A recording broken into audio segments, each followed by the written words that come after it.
Bandido.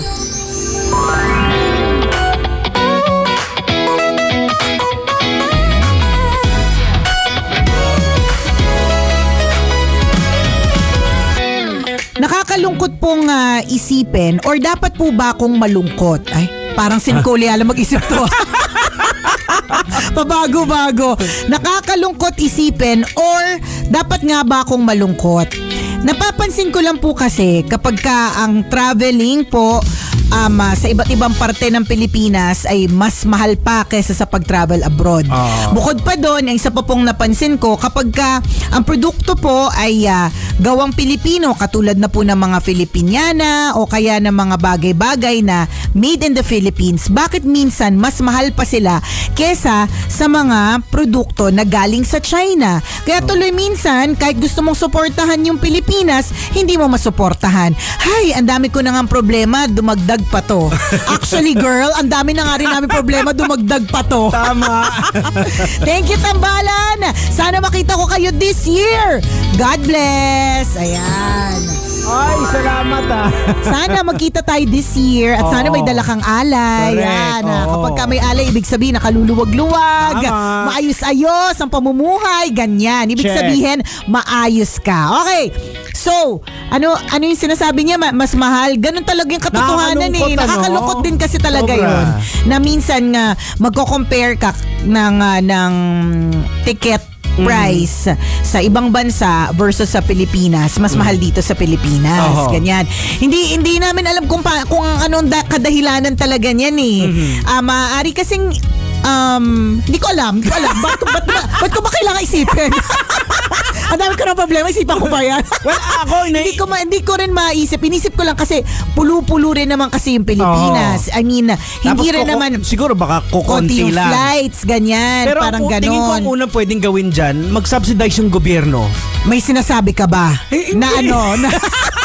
Ano sinasabi mo? Ano Kasi- suggestion? kasi pag In case may nakikinig. Di ba dahil ngayon mahal kasi kukonti lang yung nagta-travel. So lugi naman ang eroplano. Kaya naman, mataas. mahal ang gasolina So eh. ngayon kung isa-subsidize ng gobyerno yan, pag nakita na ay mura so dadami na ngayon magfa-flock na. So pwede nang tanggalin ng gobyerno na kasi marami na nagta-travel. Bababa na ngayon yung cost. So paano isa-subsidize nila sila ang bibili? O paano Parang part ng pamasahe sila ang magbabayad. di ka Parang sure ganon. mangyari yan. Para sa damit din. Oo. 'Di ba? Importante din yung subsidy para nakita nila ay para maraming mag-flock na magganahan na ay mura lang so bibili ngayon so pag So si government ang magsa-subsidize. For a start. 'Di ba? Oo. Law of ano lang 'yan eh. Anong law? Ano ba 'yan? Basta Sure ka demand ba? something. Supply and demand. Yan, oo. Pag mas marami ang demand, Oo. mas madami ang supply, mga ganong Basta eklabo. ganon, Basta supply and oo. demands. Kaya hindi dapat kami tinatanong tungkol dito. Hindi kami, alam mo, Magulo pa utak namin. magulo pa Galing isip weekend. namin. Hindi kami ang dapat na tinatanong dito, pero tama ka rin naman sa iyong observation. It's nakakalungkot. Nakakalungkot din naman talaga. Lalo na kunyari sa travel, hindi ko rin talaga alam kung paano at anong kadahilanan eh. Oho. Maaari kasing kulang nga ang flights going to the Oo. different parts. Like for example, hindi na talaga nararating. Maaring yung lugar na yon, yung airport nila ay hindi rin meant para magkaroon ng maraming flights na pwedeng may mga planes na maraming alam mo, nag-iimbento po ako ng kwento dito. Nag-iimbento ako ng kwento dito. Ramdam ko talaga yung pag-iimbento ko ng kwento. Ramdam to talaga yung pagiging scriptwriter ko today, diba?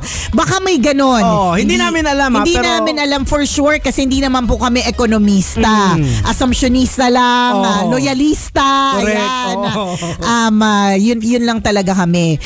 Pagdating naman dun sa mga damit, totoo naman talaga, Jegs, na pagdating sa mga Filipino products, especially yung mga yung talagang gawa ng Pinoy, medyo may kamahalan talaga siya. Sa akin, akin, nakakalungkot siyang isipin pero lagi po natin tatandaan kasi marami po sa mga kasuotang Pilipino ay ginagamitan po ng kamay. Ayan, manual. Manual labor po. Oo. So isipin nyo na lang po, marami po yung matatanda na hanggang ngayon ay naghahabi pa Ayan, rin. paghahabi. Naghahabi pa rin sila. And ayaw din naman nating patayin yung kanilang negosyo ng paghahabi. Hayaan Oo. natin na ipagpatuloy itong kultura na to, tradisyon na ito ng paghahabi. At hindi po ito madali. Tsaka yung mga pinagkukuhanan din talaga ng nung tela, malalayo, Oo. 'di ba? Yung mga ganun, may kasama kasing gawa ng kamay eh. Kaya nga sabi ko nga dapat may makialam yung gobyerno dito, yung subsidy para mabili ng ordinaryong tao. Oh, kasi hindi talaga siya mabibili ng Oo. ordinaryong tao. Yung mga yung mga ganitong suot ko, Yan. yung mga may ganitong klase ng Oo. paghahabi, hindi po siya mura eh. Hindi Oo. siya talaga, meron talaga siyang presyo. At So, nakakalungkot na kahit gustuhin mo man, magsuot lagi ng mga made in the Philippines, yung gawang Pilipino, yung hinabi ng mga matatanda ng Benguet, Abra, ng Ilocos Norte, ganyan.